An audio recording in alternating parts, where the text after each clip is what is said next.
Well, the jerk store called. They're running out of you. I'd like to buy a vowel. Yeah, you like it? Yeah. Yeah, I've worn this on the podcast, but because I'm always not facing the camera, I don't think people get the full effect. So I thought today would be perfect. Speaking of, did I ever tell you guys my grandmother was on Wheel of Fortune? Really? No way, yeah? Yeah, OG fan. OG fan. She won every time she watched. Oh, nice. And then she got a chance to actually be on there, but poor thing got lose a turn. Bankrupt. Was no better there. Yeah, so she didn't get anything, but it was pretty cool. Oh. Grandma on Wheel of Fortune. She's like, he stands on a box. Yeah, Pat Sajak's a kind of a short guy. Yeah. I got a chance to go on, to be I went to the Price is Right audience, and you always have a chance of being called up. Oh, that's so cool. I didn't get called up, unfortunately. I would have loved that. You still have your sticker with your name on it? Oh yeah, I still have that. Price tag? Yeah, hell yeah, I kept that. That's so cool. I want to go back, to be honest. I think it's fun, man. I used to really love that show when Bob Barker was the guy. Oh, yeah. Bob Barker was the Though I will say, Drew Carey does a good job. He's not Bob Barker, but he doesn't pretend to be either. No, he's a good clean comedian, Yeah, I like them when he had his show. It was funny. Oh, the Drew Carey show? Oh yeah, it was great. Yeah, I like that show. And I was watching I guess it was Eddie Murphy's birthday yesterday. Oh, was it? I think so. I could be wrong, but I was watching the old Delirious. We used to watch that when we were kids, on repeat. I guess we had it on tape or something. But honestly, I had to turn it off after a while. I'm like, man, this is not real edifying. Yeah. I would imagine. It's even today, because that's over 30 years old. That yeah, but damn, it's still funny. But the Mr. T was gay skit. I mean, I don't know how we can survive that. I mean, it's set in stone in a time and in a time capsule and forever locked in there. It's safe. It's got to be safe from all attack, But it's pretty. Whew. It's pretty spicy. Did you ever hear? Speaking of Mr. T, did you ever see I don't know if it was a music video that he did, singing about it's a song that he did called "Mother." It was for Mother's Day. It sounds familiar, but I honestly don't think I remember hearing it. I'll have to send it to you. I'll send you the link. It's hilarious. Yeah. Because he's so it's in that gruff Mr. T seriousness, but it's so ridiculous. Yeah. It just. Speaking of mamas, I saw him one time in the Valley at a place called Mama's Barbecue. Oh yeah. Oh really? Have you ever been to Mama's Barbecue? I don't know how. Yeah. Can't say that I have. Yeah, I saw him in there one time, chomping on some ribs. I'm like, how you doing? He's like, how you doing? Oh, I was thinking about watching Rocky 3, and with obviously Mr. T's in there with Clubber Lang. Wasn't it who was the other? Was it Hulk Hogan? Was the other person that was? Oh yeah, the initial fight. Yeah, the initial fight, kind of like the promotional exhibition sort of thing. Yeah, and he played Thunder. Hulk Hogan played Thunder Lips. Yeah, I don't know why. That's right. Yeah, I love Rocky 2, and for some reason Rocky 3 never stuck, but Rocky 4 was the movie. I mean, it was insane. Now, fifth grade, after school on a Friday, all of us go to see it opening. We're 11 years old. Oh, nice. Yeah. For me, the original Rocky will always be my favorite. I like it it's the pureness of that film. But yeah, Yeah. Rocky IV is definitely awesome. But I like them all. Like even as awful as Rocky V is, I still like it. Yeah, but Rocky One really gets into like that lower middle class, blue collar Philadelphia grinding kind of life. Well, Immigrants in the Italian sort of, I don't know, like what I mean, like it's kind of just it's well, a lot of the because that was written like the whole thing was done by Stallone. He wrote that whole thing, and a lot of his life is poured into the character of Rocky Balboa. Like it's kind of an inspirational story about Stallone, and he that was the thing. It's like he never gave up, and he went he created this movie and ended up becoming exploding, and that's really what launched him into stardom and changed his life. And it's in kind of a lot of ways how Rocky Balboa is. It wasn't about it wasn't about underdog. winning. It wasn't about winning, but it was just going the distance, doing your best, He had heart. It's about trying heart. hard. Like the guy was Exactly. like, he just kept getting up, and the one look of Apollo Creed, like where he's just like he's getting up, another freaking Yeah. round of this, like, and he's like, with his Yeah. eyes closed, like, Yeah. and Creed's like, "Are you freaking serious?" And Yeah. yeah, and then But Ryan, correct me if I'm wrong about the history, but he didn't win the first. He didn't win the first no, move. He didn't. No, no, he didn't win But the it's first like fight. he didn't win, but he won. He was a winner, right. but even though he didn't win, he was a winner, and it sets you up for The only, two, like really well. the only thing that Rocky cared about, he just wanted to go to distance to show that he had it, and it was about like I'm not just some thug. I'm not what you think I am. I'm I'm an American. I'm going to work my butt off, and I'm going to show you that I belong.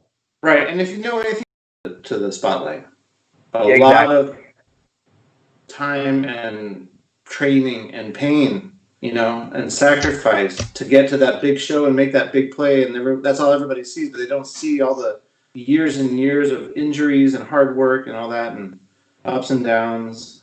Well, everyone thought he was a joke. Everyone treated him like he was a joke, and he hated that. I mean, even for a good portion of the movie, Mickey thought he was a bum.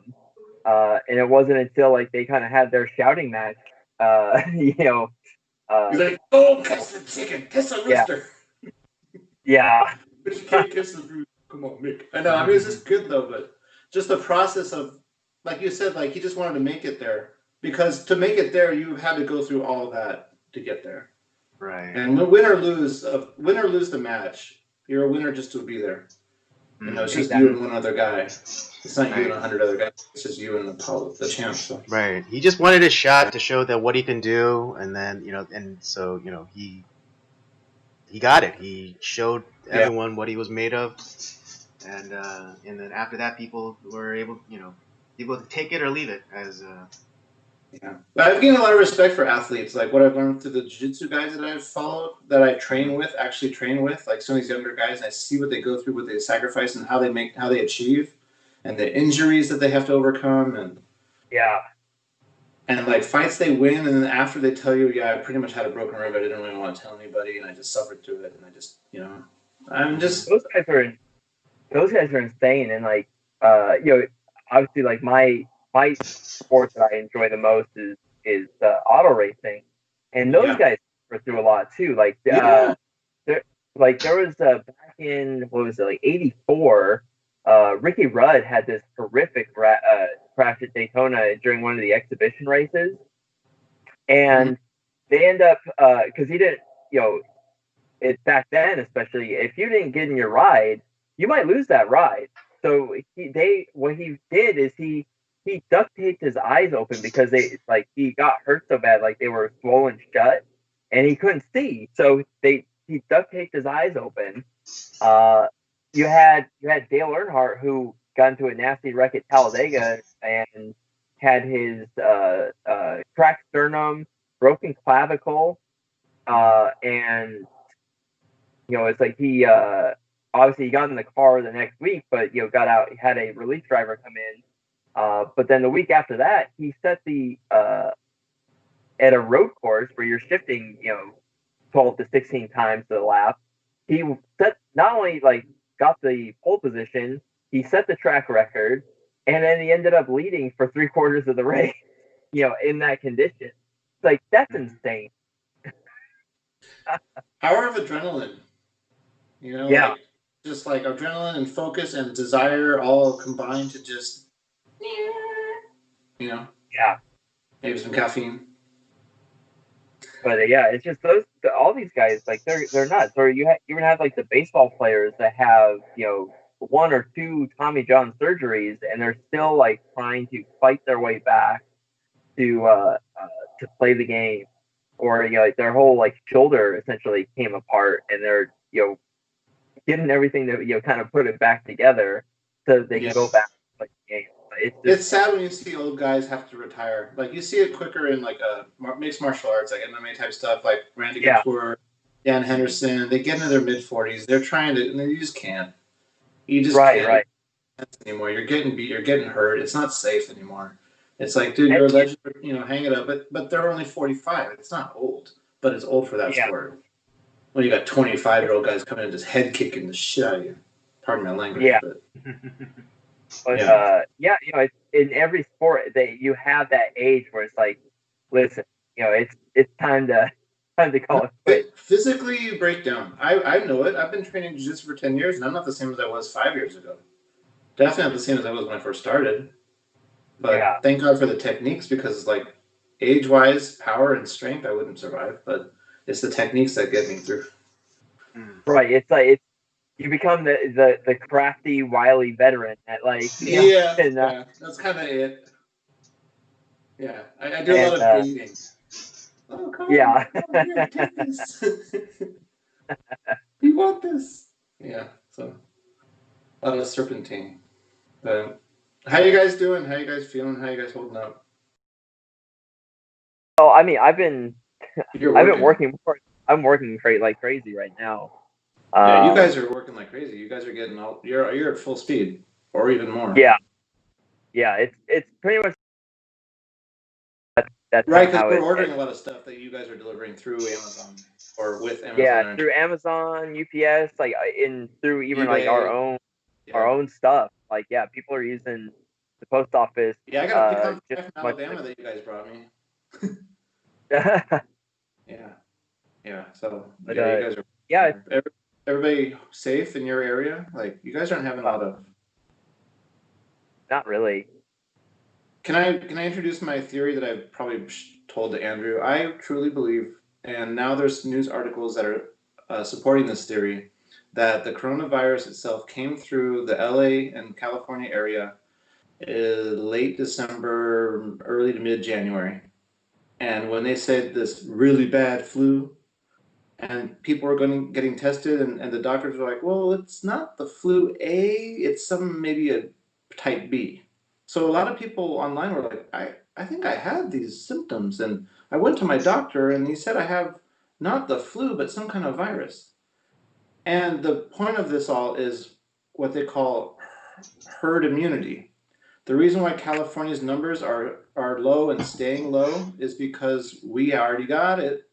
And so many people already got it and already have antibodies, and there's so many people who are immune walking around that there's just not that much transmission. I got really sick, really sick mid-January, and it was totally corona symptoms. And even they say like unproductive cough. I went to the store to get like Mucinex because I was trying to get stuff out from deep in my lungs, which I hadn't bought in freaking 10 years. You know?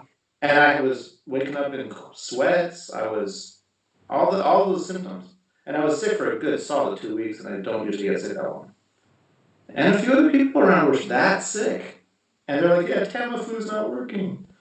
So there's an article that came out recently that said because we have so many visitors from China, and that the Wuhan virus may have been around as early, strong, in late November, that we didn't have a travel ban. We got a lot of flights coming into LAX from Wuhan.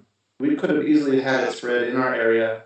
what we called a bad flu could have just been an unidentified corona. We had a fair amount of deaths from the flu this year, higher than usual. But I'm saying that maybe a percentage of those can be attributed to coronavirus before we knew what it was. So, I don't know. We'll see. Because California is just like really flat. It's like, what's going on with California? I mean, yeah, we're social distancing, but not that much, not to that point. It's gotta be maybe that we possibly had it come through. So I don't know. Right. Yeah, I was curious as to that photo that you, or that video that you shared in one of the chats. Was that what you're talking about? I forget which one. It was like from like the public health thing, and then it was like a video, and you're showing the website, and you showed like. Oh no, that video that I sent you yesterday. Yeah. It was funny. It was funny because it said it was LA County number of people affected. It said gender, male some number, female some number, and then under investigation 97. I just thought it was funny. 97 cases are under investigation for which gender they are. Oh. that was the joke. Yeah. It's like gender under investigation. Yeah. So. It's just funny how all of that like goes out the window. I haven't heard like one person like getting upset being like misgendered or saying like, oh, why are you only tracking like male and female victims? What about like all 31 flavors genders? How are they being affected? Not a peep of that stuff. That's interesting. You're right. I haven't really heard much about that. Well, yeah, you know what? It's gone away. All the global warming stuff, we need to get rid of plastic bags and plastic straws. All that's gone away. Because you look at all the stuff that it's like, we not necessarily having to waste, but like, we have to use a lot of disposable goods. Like, so obviously no one's talking about like, oh, we're destroying the planet, we're all gonna die, and yeah, all this gender stuff is kind of gone away. Well, actually, there was that one senator in Australia who's trying to make this a gender thing, saying how like, oh, of course, coronavirus is a gendered issue because, a good majority of the healthcare workers are women, so more women are being exposed to this thing, and so of course it's disproportionately affecting women, over men. It's like that's not what the numbers tell me. That's not what the numbers say. Wait, and didn't Obama come out and say something? Like, didn't Obama say that it was caused by global warming? I know he did come out with some sort of statement or like a tweet, but I was just like, I think I just like this is so like you're wholly irrelevant. Get out of here. Well, we our quote unquote social betters, the Hollywood elite, where like Idris Elba was talking about that. It's like, oh, the planet, it's fighting back. Like, get over yourself. Yeah. All right. We're all set. So I think we're ready to go for reels. Okay.